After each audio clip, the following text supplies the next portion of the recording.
السلام علیکم۔ SN Islamic history میں خوش آمدید۔ بسم اللہ الرحمن الرحیم۔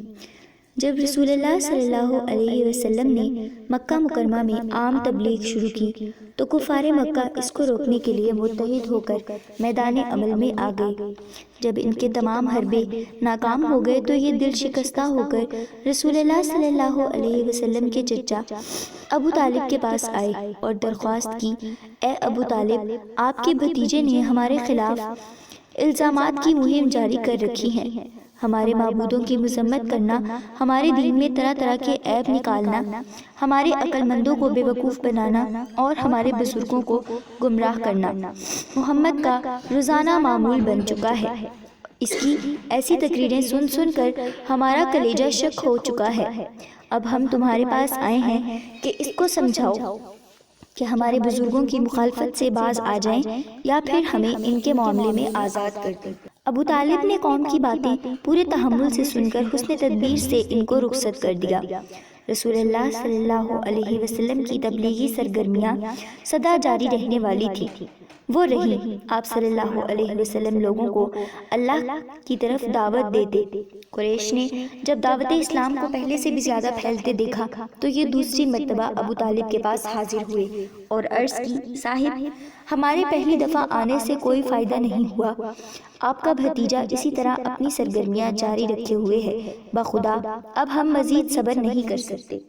اے سردار ابو طالب، اگر آپ اپنے بھتیجے کو ان باتوں سے روک نہیں سکتے تو پھر ہماری اور تمہاری جنگ ہوگی، خواہ ہم برباد ہو جائیں یا آپ یہ دھمکی دے کر یہ لوگ لوٹ گئے۔ تو رسول اللہ صلی اللہ علیہ وسلم کے چچا سر پکڑ کر بیٹھ گئے کہ اب کیا ہوگا، یہ لوگ میرے یتیم بھتیجے کے خلاف کیا سوچ رہے ہیں۔ قریش کا یہ وفد جب لوٹا تو ابو طالب نے رسول اللہ صلی اللہ علیہ وسلم کو بلا کر قریش کی ساری گفتگو سے آگاہ کیا اور پھر کہا، اے بھتیجے، بہت نازک وقت سر پر آ گیا ہے، خدارا مجھ کو اور اپنی جان پر رحم کرو، مجھ پر ایسا بوجھ نہ ڈالو جسے میں برداشت نہ کر سکوں۔ جب ابو طالب اپنی بات کہہ چکے تو رسول اللہ صلی اللہ علیہ وسلم نے فرمایا، چچا جان، میں اللہ بزرگ و برتر کی قسم کھا کر کہتا ہوں کہ اگر یہ لوگ میرے دائیں ہاتھ پر سورج اور بائیں ہاتھ پر چاند بھی رکھ دیں اور شرط یہ ہو کہ میں توحید کا پرچار کرنا ترک کر دوں تو مجھ سے ایسا ہرگز نہ ہوگا، یہاں تک کہ اللہ تعالیٰ خود اسے غلبہ عطا کرے یا میں مر جاؤں۔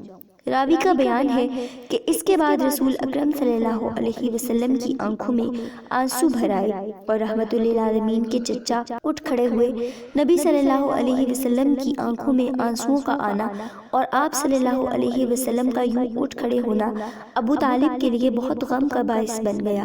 ابو طالب اس منظر کو دیکھ کر دل پکڑ کر بیٹھ گئے۔ حضور صلی اللہ علیہ وسلم کے آنسو نے ابو طالب کے دل پر ایسی ضرب لگائی کہ یہ برداشت نہ کر سکے۔ ابو طالب نے فوراً آواز دی، بیٹا ادھر آؤ۔ ہادی برحق صلی اللہ علیہ وسلم آئے تو ابو طالب نے کہا، اے نور نظر، تمہیں جو کرنا ہے کرو، جب تک جسم میں جان ہے تم پر آنچ نہیں آنے دوں گا۔ اور یوں آپ صلی اللہ علیہ وسلم کے چچا نے آپ کا دین اسلام کی تبلیغ کے لیے ساتھ دیا۔